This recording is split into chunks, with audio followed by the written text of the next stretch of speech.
Another question that I got was, how is the government handling COVID, and what measures are they putting in place to make sure that, you know, the situation is okay here? In China, there's something, it's called the three-piece approach. It's called the three-piece approach. I'm going to try to break that down. One is wear a mask. Second is social distancing. And third is the health code. Now, well, obviously wearing a mask, it's mandatory here, right? If you want to get on the bus, if you want to ride the subway, if you want to go into a supermarket or public place, if you want to use a public facility, even some private ones, you have to wear a mask. You have to wear a mask because there's already evidence that it actually helps in the prevention of the spread of COVID. You know what? Even before COVID, you know that in Japan, wearing a mask it's a norm. So when the whole idea of wearing masks for COVID came, they were already in front of that curve. It's just basic sanitary measures, wearing a mask. So in China, you have to wear a mask. You have to.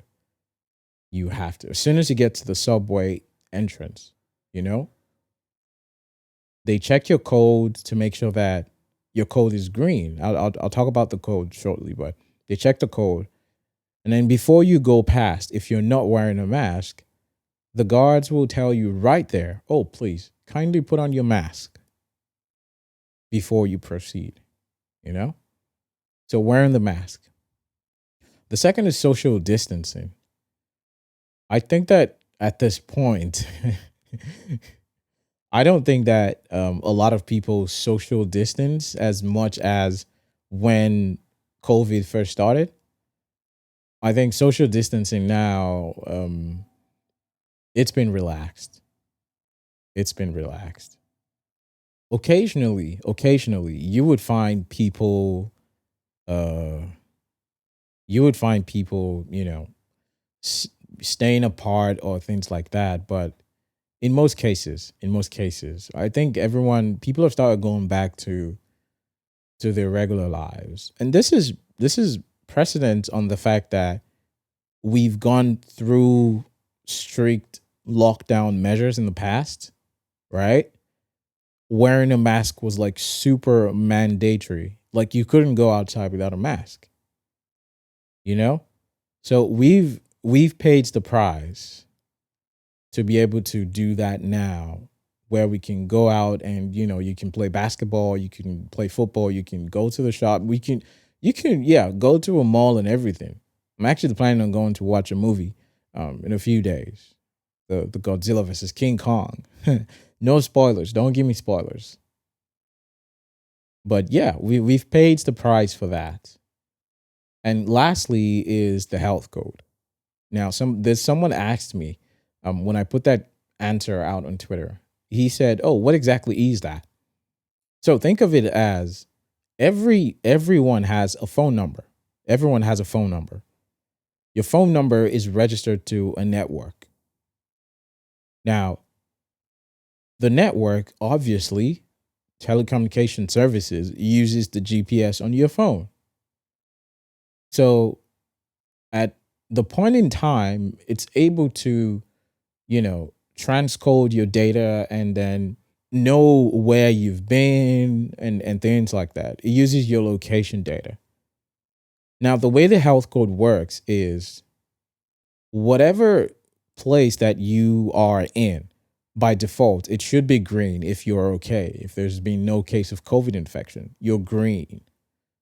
So if you stay within an area that's green, your code is green, right? But if you've been outside to a place where, let's say, the code is yellow, which is the medium alert.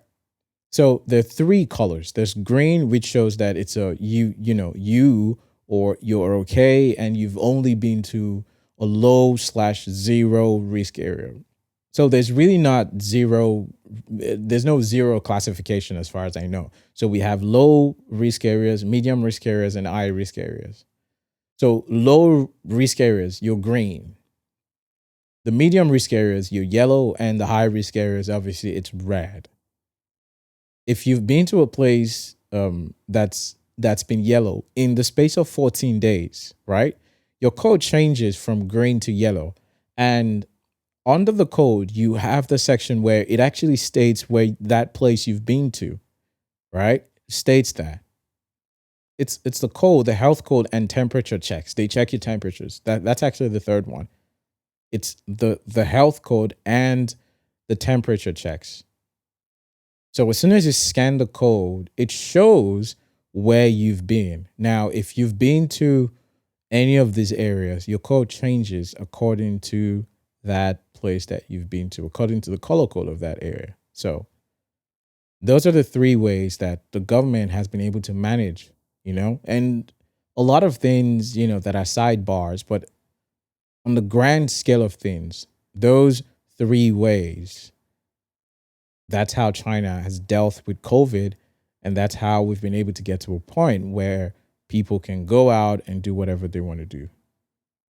Finally, the last question was one that I got, and the person said, "How do you handle racism?"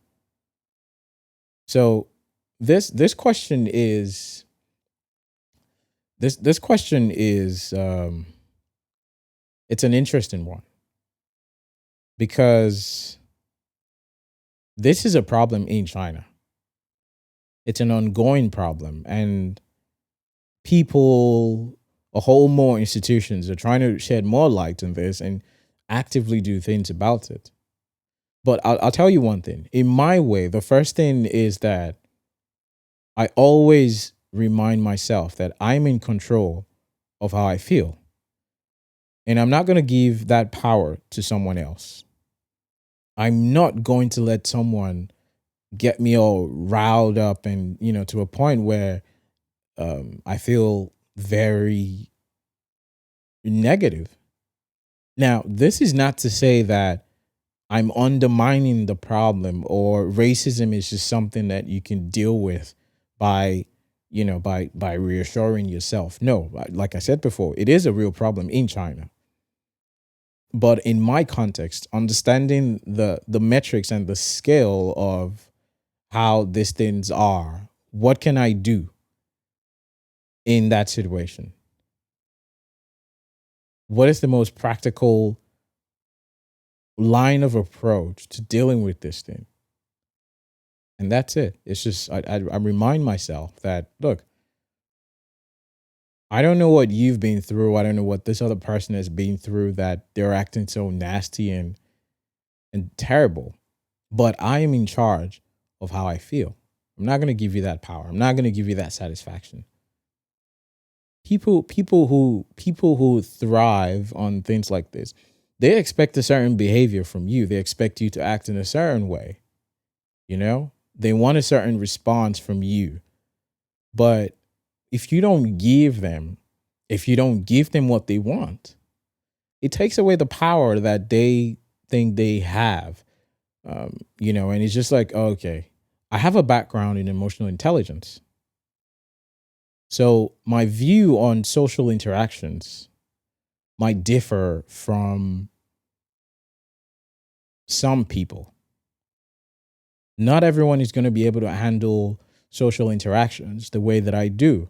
Racism in China it's a different type. It's not the same as the racism in, let's say, the US or Europe or whatever. Racism in China is very subtle. It's not confrontational, if you may. It's just those kind of things they do. Oh, behind your back, people take photos of you. Some people laugh when they see you, or you get on the subway and then people, maybe change seats or something like that. So it's not confrontational.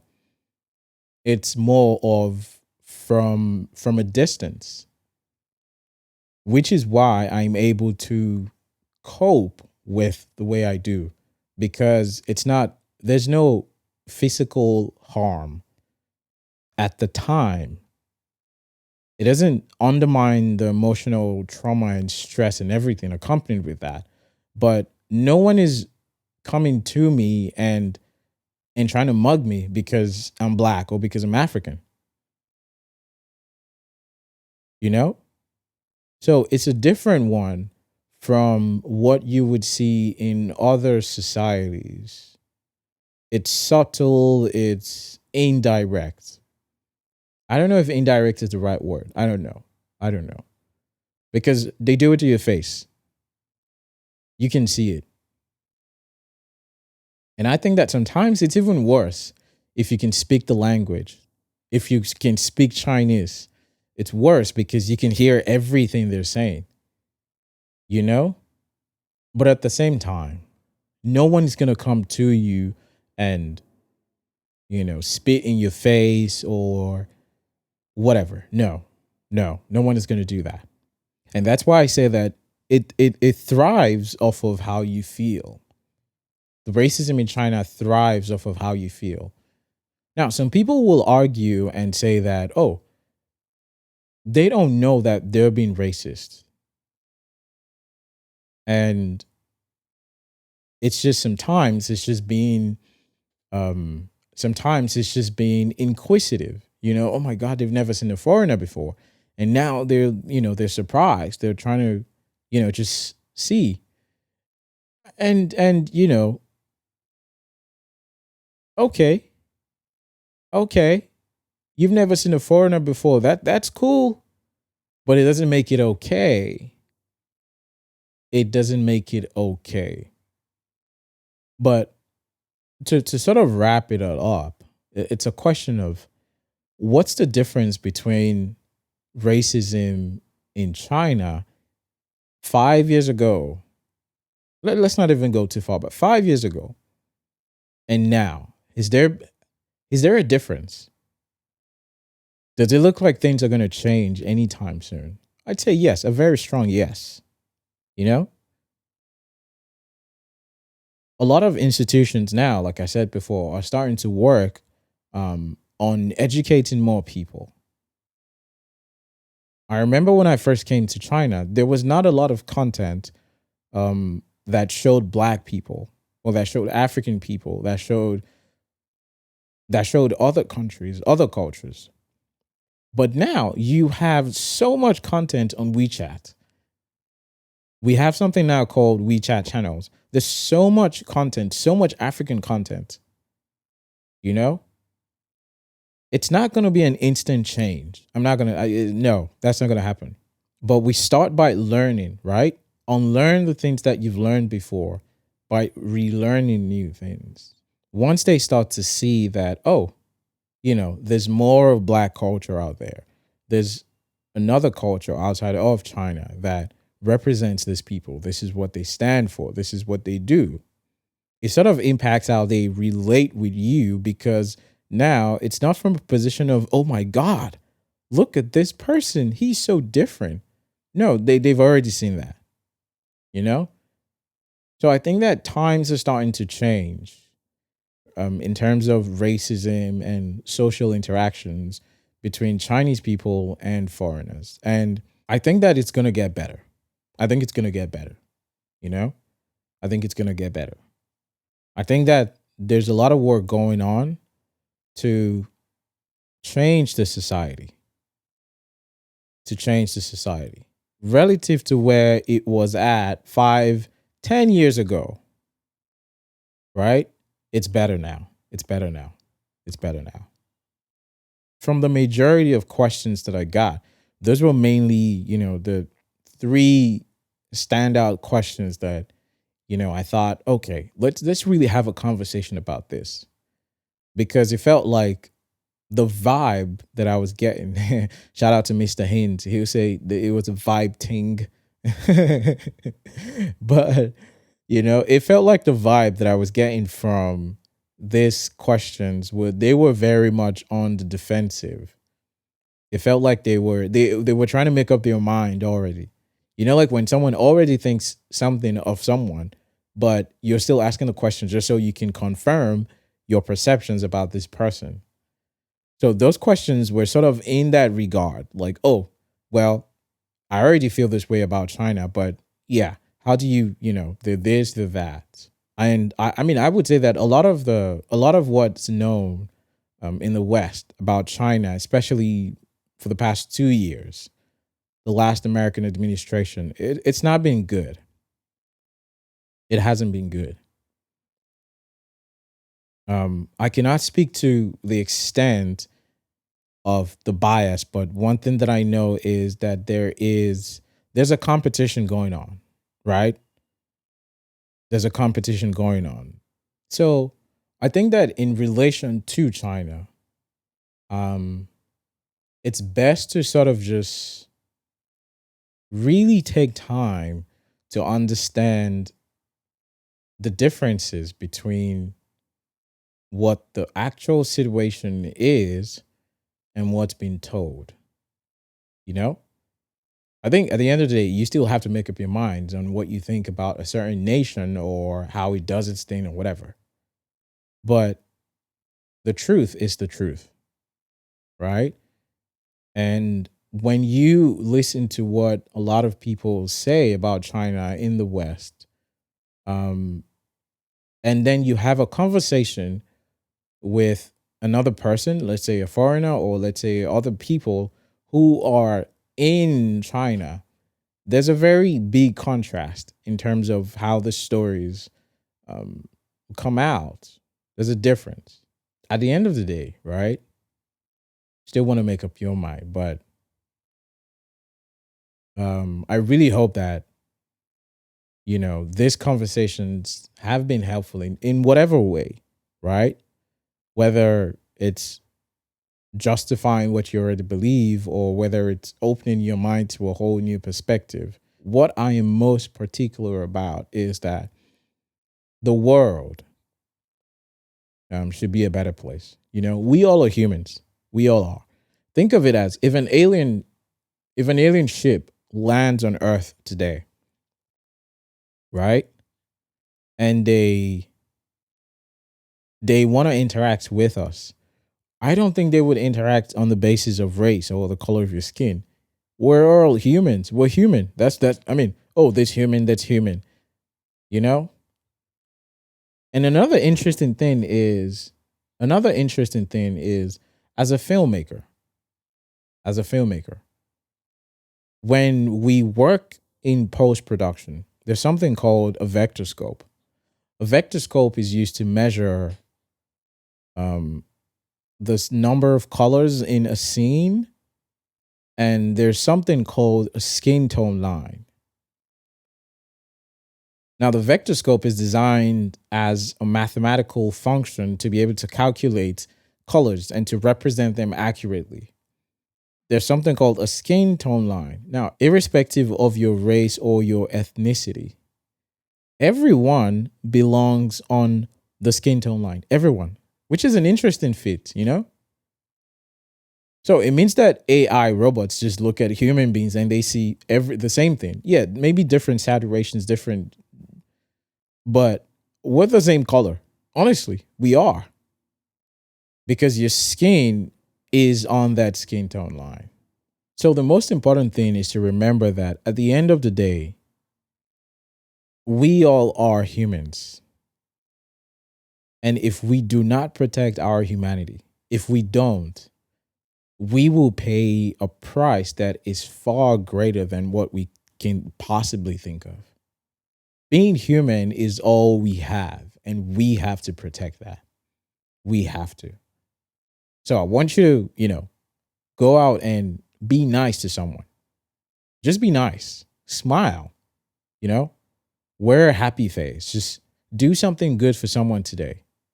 Actually, yes, that's what I want you to do after, that's the next line of action. I want you to do something for someone today that you haven't done before. Someone you don't even have to know this person, all right? You don't have to know them. Just a random act of kindness. A random act of kindness. Do something for someone today. And if we all just come together and just, in our own way, just keep doing this tiny, tiny bits, our world will be the best version of what it can be. The best version of what it can be. And that's all that matters, honestly. That's really all that matters. Nothing more. Nothing more. Once we have each other, we will survive. Thank you for listening to today's podcast. My name is Tayo, and I'll see you in the next one. Remember that you can follow me on Twitter, you can follow me on Instagram, and you can check out all the links to all the social platforms will be in the description of this episode. So I'll see you next time. And remember that everything will be perfectly balanced.